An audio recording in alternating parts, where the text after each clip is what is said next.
These are our top 5 best Indian movies of 2025. Dhurandhar ఇంత success అవడానికి perfect కాస్టింగే major reason.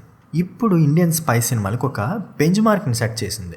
Production values ఎలా ఉండాలి, బడ్జెట్ని ఎలా మేనేజ్ చేయాలనేది నేర్చుకోవచ్చు సినిమా నుంచి. ఇంత రన్ టైం ఉన్నా కూడా చాలామంది రిపీట్ వేస్తున్నారు. ఇప్పుడు చాలామంది డైరెక్టర్స్కి రిపీట్ వాల్యూ అంతలో లేదు.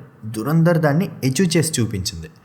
Main thing, original documentary audio ఫుటేజెస్ని యూస్ చేసి మూవీని ఇంకొక లెవెల్కి తీసుకుని వెళ్ళారు. ఇలాంటి సినిమాలకి ఏ రేటెడ్ ఇవ్వకూడదు, రియాలిటీ తెలియాలి చిన్నపిల్లలకి.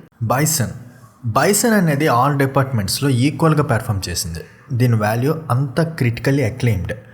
దుర్విక్రమ్కి ఈ సినిమా చేయడానికి 2 years పట్టిందంట.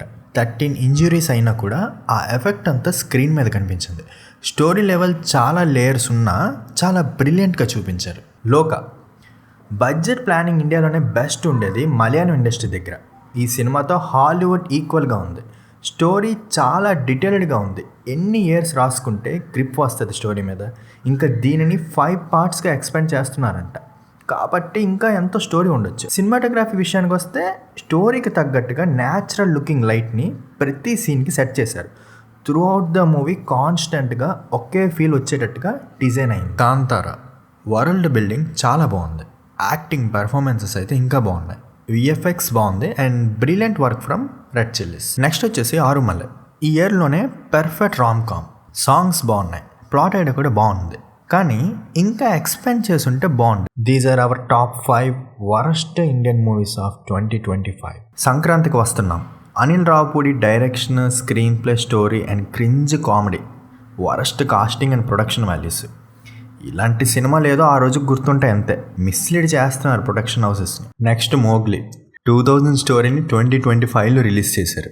ఈ సినిమాలో లేనిది direction, story and screen play కూడా. నెక్స్ట్ తండేల్ ఒక్క సాంగ్ని పట్టుకొని హిట్ చేసేసారు సినిమాని. ఇదే పర్ఫెక్ట్ ఎగ్జాంపుల్. ఆల్బమ్ హిట్ అయితే చాలు, ఇంకా హిట్ అయిపోయినట్టే, మన దగ్గర స్టోరీ ఉన్నా లేకపోయినా. Next court.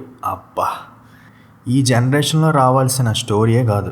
ఇప్పుడున్న ఆడియన్స్కి ఇలాంటి సినిమాలు చూపించారనుకోండి, ప్రతి ఒక్కడి బొకడా క్యారెక్టర్ని రియల్ లైఫ్ ఎగ్జాంపుల్గా తీసుకుని బిహేవ్ చేస్తారు. వేరే కంట్రీలో ఎలా వస్తున్నాయి టీన్ డ్రామాస్, హాలీవుడ్లో హ్యారీ పాటర్, ఇప్పుడు స్ట్రేంజర్ థింగ్స్ ఎలా ఉందో చూసారు కదా. జనరేషన్ షిఫ్ట్ ఎలా అయిందో చూసారు కదా. తెలుగు ఇండస్ట్రీ దీన్ని చూసి నేర్చుకోవాలి. ఇలా అప్పర్ క్యాస్ట్లు, లోవర్ క్యాస్ట్లు కాదు. తెలుగు ఇండస్ట్రీలో ఇలాంటి సినిమాలు రాకూడదని కోరుకుంటున్నాను. బాగి 4 అదొక కళాఖండం.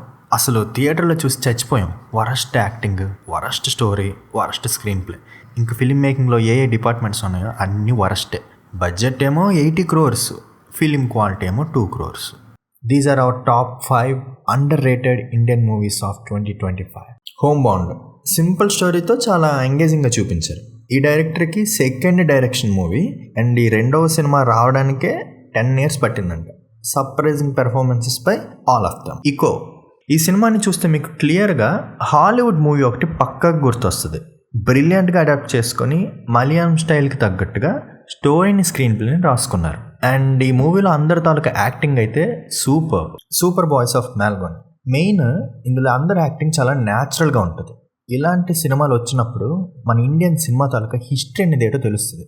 నేను ఎందుకు ఇలా అంటున్నానో ఒకసారి సినిమాని చూస్తే మీకే అర్థం. కాంతా లీడ్ పేర్ యాక్టింగ్ అయితే దొల్ల కొట్టేశారు. స్క్రీన్ ప్లేలో కొన్ని ఇష్యూస్ ఉన్నాయి అండ్ సెకండ్ హాఫ్ మొత్తం గాలికి వదిలేశారు.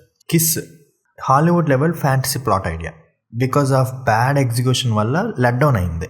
స్క్రీన్ ప్లేలో కొంచెం తేడా కొట్టింది, కానీ 4 to 5 scenes బ్రిలియంట్గా ఉంటాయి సెకండ్ హాఫ్లో.